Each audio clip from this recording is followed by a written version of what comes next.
আসসালামু আলাইকুম। আজকের ভিডিওটা হলো অনেক আগের ভিডিও। সেদিন ছিল ২১ জুন ফাদার্স ডের ভিডিও এটা।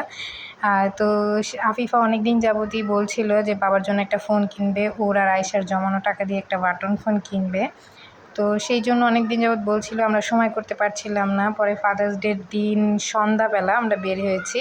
সারাদিন অনেক বৃষ্টি ছিল। বড় আপু বলছিল যে পানি থাকবে রাস্তায়, কিন্তু আমরা জোর করে গিয়েছিলাম। তো যখন এই পর্যন্ত পানি দেখি, তারপরে বলি মামা চলেন তাহলে আমরা ব্যাক করি। মামা বলে আচ্ছা দেখি কতদূর যেতে পারি। তো তার কথায় আমরা সাহস পেয়ে সামনে আগাতে শুরু করলাম, কিন্তু সেই সাহস আর আমাদের বেশিক্ষণ টিকেনি। তারপরে এক পর্যায়ে আমাদের রিক্সা অফ হয়ে যায়, মানে মোটরটা অফ হয়ে যায়। তারপরে কি মামা টেনে টেনে আমাদের কত দূর নিয়ে যাওয়ার পরে বলে মামা আর তো যাওয়া সম্ভব হচ্ছে না, তো এখন কি করব মামা? বলে তাহলে নেমে যেতে হবে।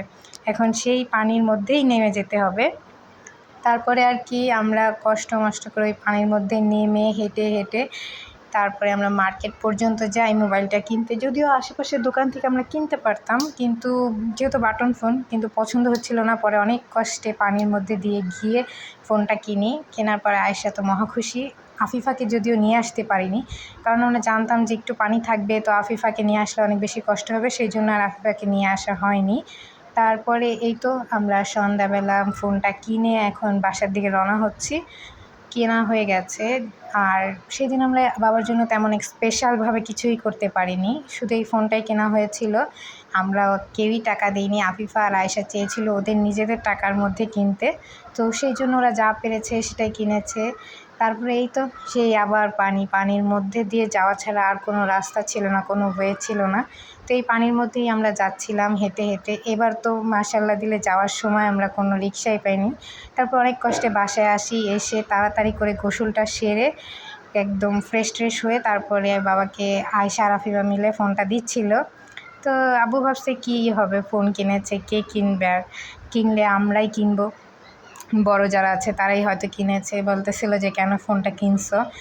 তো ফোনটা দিয়েছে, ঠিক আছে, আব্বু খুশি হয়েছিল অনেক বেশি। কিন্তু যখনই জানতে পেরেছে যে আয়েশা আর আফিফা দিয়েছে, তখন তার মনটা খারাপ হয়ে গেছে যে কেন তারা দিল। তারপরেও খুশি ছিল, বাট হ্যাঁ, যে ওরা ছোটো মানুষ, ওদের টাকা দিয়ে কেন কিনেছি। তো আয়েশা আর আফিফা মহা খুশি ছিল। আপনার ভিডিওতে দেখতেই পাচ্ছেন যে আফিফা আয়েশা কত বেশি খুশি। সেদিন ইচ্ছে ছিল অনেক কিছু করার, কিন্তু সময়ের কারণে আমরা কেউই কিছু করতে পারিনি এক্সট্রা করে আর। তো বাবাকে বারবার গেস করতে বলা হচ্ছিল এই জায়গায় যে দেখে কে কিনেছে বলো তো, কার টাকা দিয়ে কিনেছি। ওরা তো বারবার বলছিল, কিন্তু আব্বু বলতেছিল তোমরা কোথায় টাকা পাবা, হয়তো ওরাই দিয়েছে বড়রা।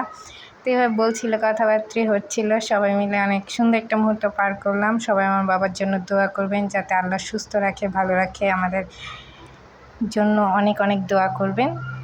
তো আজকের ভিডিওতে আর তেমন কিছুই না, আমরা সবাই মিলে কথাবার্তা বলছিলাম আর হাসাহাসি করছিলাম। বাবা বারবার বলছিল তুমি কোথায় পাবে, কিন্তু ওরা বলছিল না যে ওরা দিয়েছে।